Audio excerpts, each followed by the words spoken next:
और अब खबर जो है वो पाकिस्तान की साजिश से जुड़ी हुई है। पाकिस्तान का एक मौलवी एक ऐसी कट्टर फौज तैयार करने में जुटा है जो धर्म के नाम पर भारत में गला काटने भेज रहा है।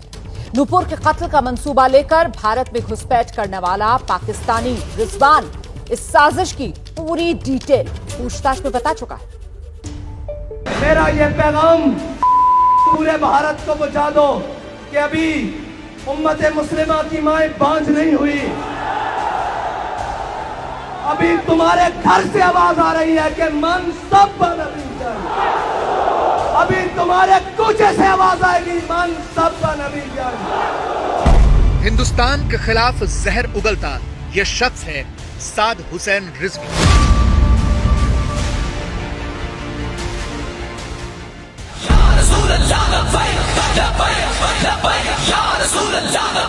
नासिरुद्दीन का चाहने वाला निकलेगा तुम्हारी गली से और मलूना दल कायनात की सबसे परीब का सर जुदा करके रख देगा उसके तन से।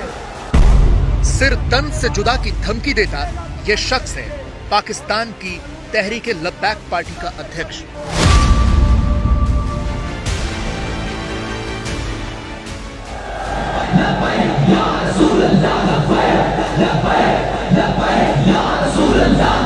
अगर तुम कहते हो कि ये दहशतगर्दी है मनसबा नबीजन, तो ये याद रखना हम सबसे बड़े दहशतगर्द हैं इस मसले में। खुद को दुनिया का सबसे बड़ा आतंकी बता रहा ये मौलाना नुपुर विवाद की आग में हिंदुस्तान को जलाने का मंसूबा पाले हुए हैं, जिसे अंजाम देने के लिए वो पाकिस्तान के युवाओं को कभी जिहाद की कसम दिलाता है और कभी गर्दन काटने का हुनर सिखाता है। जुदा करके रख देगा उसके तन से। हमारी एक ही बात है कि जो हुजूर के बारे में गुस्ताखी करेगा उसको काट के रख देना। ये मुजम्मत और ये सारी छोटी बातें हैं। ये मौलाना उसी पार्टी का मुखिया है जिससे उदयपुर हत्याकांड के आरोपियों के भी तार जुड़े हैं और अब इस मौलाना ने पाकिस्तान से सुपारी किलर को भारत में एक्सपोर्ट करना शुरू कर दिया है। इसका एक मोहरा राजस्थान के श्री गंगानगर में पकड़ा जा चुका है। पहले आप इस मोहरे को पहचान लीजिए। इसका नाम है रिजवान अशरफ, जो पाकिस्तान के पंजाब के मंडी बहाउद्दीन का रहने वाला है। इसे बीएसएफ ने राजस्थान के श्री गंगानगर में भारत पाकिस्तान बॉर्डर से गिरफ्तार किया है, जब वो भारत में दाखिल होने की कोशिश कर रहा था। पूछताछ में इसने कबूल किया कि वो नुपुर शर्मा को मारने के मकसद से भारत में दाखिल हुआ था और तहरीक लब्बैक का वो एक एक्टिव मेंबर भी है। तहरीक लब्बैक गैंग संगठन पाकिस्तान प्रांत में काफ़ी एक्टिव रहता है और पिछले सालों में 2020-21 में पाकिस्तान में बहुत बड़े स्तर का आंदोलन चलाया। उस संगठन से प्रभावित होना मालूम चला।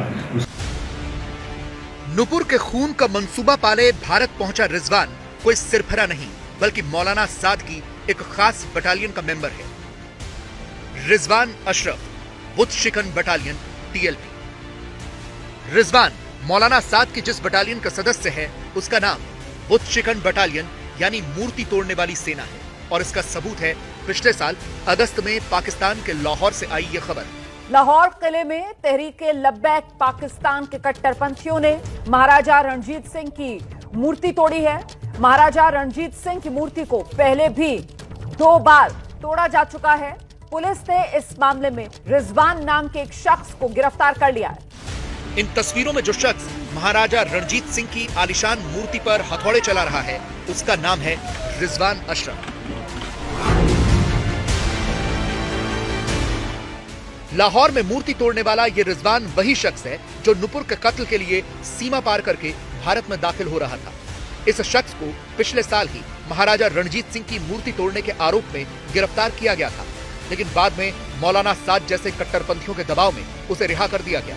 अभी 1 साल भी नहीं हुआ कि रिजवान नुपुर के कत्ल के लिए भारत पहुंच गया। इन करतूतों से साफ है कि वो किसके इशारे पर काम कर रहा था। इसने लाहौर के किले में जाकर के और वहाँ पर महाराजा रणजीत सिंह की एक मूर्ति थी उसको इसने तोड़ दिया था।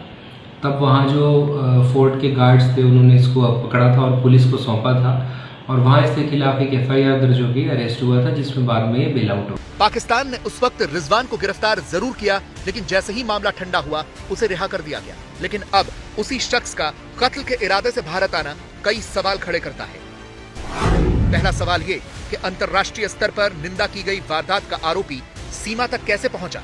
दूसरा ये कि क्या रिजवान को तहरीके लब्बैक ने भारत भेजा। तीसरा ये कि क्या मौलाना साद के कहने पर पाक सेना ने रिजवान को सीमा पार कराई। सवाल ये भी है कि क्या मौलाना साद जिहादी हत्यारों को भारत भेज रहा है। ये सवाल इसलिए भी क्योंकि नुपुर विवाद शुरू होने के बाद से मौलाना साद लगातार नुपुर के लिए खूनी धमकियों का ऐलान कर रहा है। हमारा बयानिया गुस्ताखे रसूल के बारे में एक है, वो है मनसब्बा नबी जन, मनसब्बा नबी जन। और इस तरह नहीं कि कत्ल कर दो। बाबा जी ने आख्या वड के रख दो, उर्दू में काट के रख दो। जाहिर है रिजवान इसी जहरीले मौलाना के सिर काटो मिशन के तहत भारत भेजा गया था। हालांकि अब वो सलाखों के पीछे जा चुका है, लेकिन इस जहरीले मौलाना की बुच शिकन बटालियन में रिजवान जैसे और कितने फिदायीन हैं कोई नहीं जानता। क्या मजबूरी है मेरी, बताइए। मैं अभी आपको बताती हूँ कि मैंने ओए होए होए होए नमकीन के चटकारे लेते हुए टकटकी मार के डिबेट शो को पॉज रिपीट कर करके देख रहे हैं जोगिंदर जी। इनकी तरह आप भी देखें अपनी फेवरेट